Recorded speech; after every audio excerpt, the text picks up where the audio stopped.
I'm Dr. Rudi Newman, a historian and author working with Hertfordshire's library service, and in this series we'll be revealing some of the important, obscure and sometimes unusual stories to be found in Hertfordshire's history.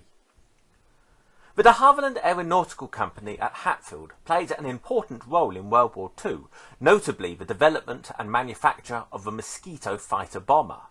This type of plane proved such a success that it led to Hatfield unwittingly being thrown into one of the most unusual and famous espionage cases of the war.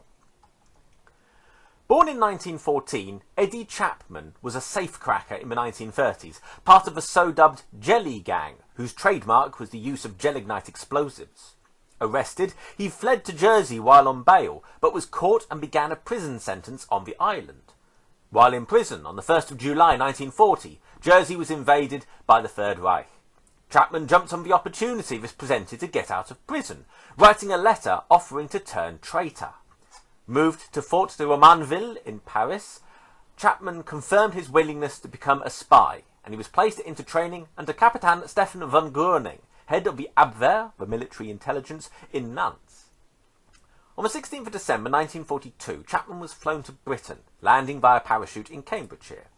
MI5 was already aware of Chapman and his arrival, having broken German radio codes, but before they could take any action, they got a surprise. Having landed, Chapman went to a nearby farmhouse and, pretending to be a crashed English pilot, asked for the farmer to phone the police. When they arrived, he then promptly surrendered, informed them he was a spy, and offered to work for MI5.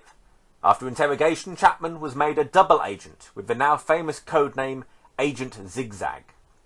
Chapman had been sent to Britain with a particular task, though, which needed to be completed, or at least look like it had been. Tasked with sabotage, his target was the de Havilland Works at Hatfield.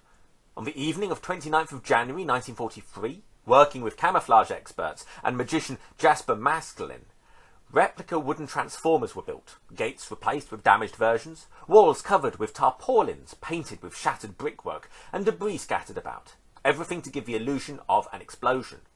Not only were the German reconnaissance photographs convincing, but some de Havilland workers even went back home thinking the factory was wrecked.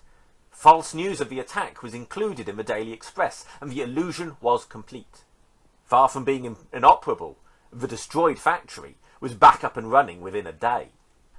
Requesting a route out of Britain, the Abwehr did not seem enthusiastic to have Chapman back, but eventually it was arranged for him to travel to neutral Portugal.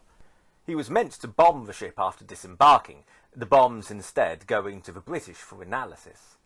Arriving in Norway, Chapman discovered just how important his Hatfield raid was to the Germans, in recognition for its destruction, being given 100,000 Reichsmarks, and becoming one of the few Englishmen to be awarded the Iron Cross. Becoming an Oberleutnant, or first lieutenant, he began teaching at a German spy school in Oslo, leaking information to MI5, until after D-Day. At this point, he was sent back to Britain to report on the accuracy of V1 bombings. Chapman reported that they were hitting their central London targets, when in reality many were missing. Never correcting their aim, much of London was thus saved from significantly worse destruction. Unfortunately, Chapman began to be increasingly indiscreet, so on the 2nd of November 1944 he was dismissed from MI5. In recognition of his work, though, he had his criminal record pardoned, was given £6,000 and was permitted to keep £1,000 of the money he acquired in Germany. After the war, Chapman occasionally fell foul of the law, often using intelligence officers as character witnesses, and was fined under the Official Secrets Act for selling his memoirs to the newspapers. He later wrote several books, one becoming the basis for the film Triple Cross, a somewhat inaccurate overview of his wartime career. Remaining friends with his former handler, Baron von Groening, in later life Chapman set up a health farm in Shenley, just up the road from where the de Havilland Mosquito was originally developed. He passed away on the 11th of December 1997. Eddie Chapman was an unlikely hero, a rogue who used his tricks to subvert German intelligence so effectively that they actually rewarded him for doing so.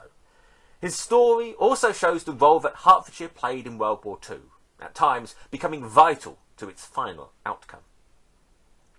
If you would like to know more, there is plenty available, and Hertfordshire libraries are a great place to start, with many online resources alongside material in your local library. I hope you enjoyed this episode, and thanks for listening.